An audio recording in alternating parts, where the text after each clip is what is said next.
Hello, another gun I'll be listing on Gunbroker is this beautiful Flintlock rifle that I obtained quite a few years ago. What attracted me to the gun was, if you see, the barrel is quite thick.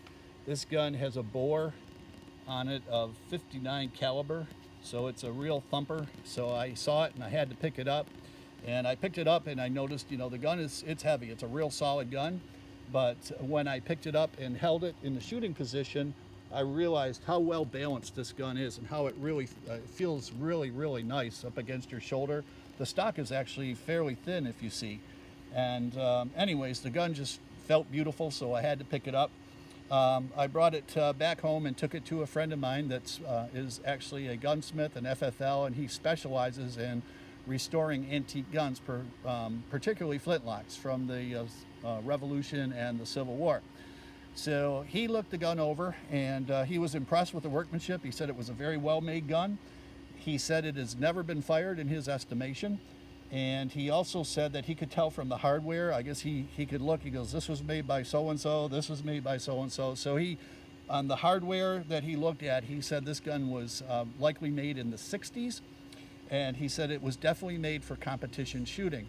So that got me home to look on the internet, and this gun has a name on it. It says GL Dech. So I went on the internet in Google, and I actually found him listed, and he was a famous gun maker in Nazareth, Pennsylvania, which it says Nazareth on the barrel. He was not employed full-time as a gunsmith. He worked for Bethlehem Steel.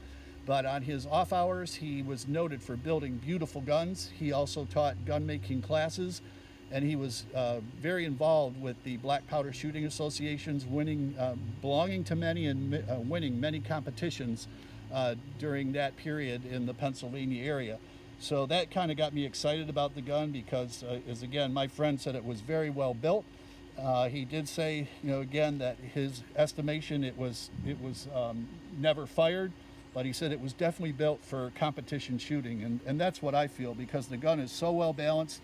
It has the two triggers, and the forward trigger is the release trigger, and I mean, it's a hair trigger. Once you pull that back trigger, it's just the slightest touch of your hand and it's going to fire, which makes me think again that the gun was built for competition shooting and accuracy.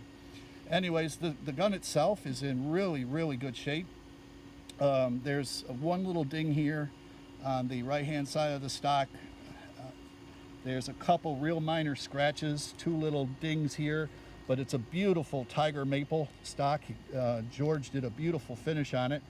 And on the reverse side, the wood, again, few minor scratches forward, and then on the back it looks like it dinged. It was on here when I bought it, but a couple little dings, which again could be easily filled with some wood putty and colored, and you'd never notice it. But overall, there's no big compression dents, or the wood is very smooth, a beautiful finish on it. It's very smooth finish.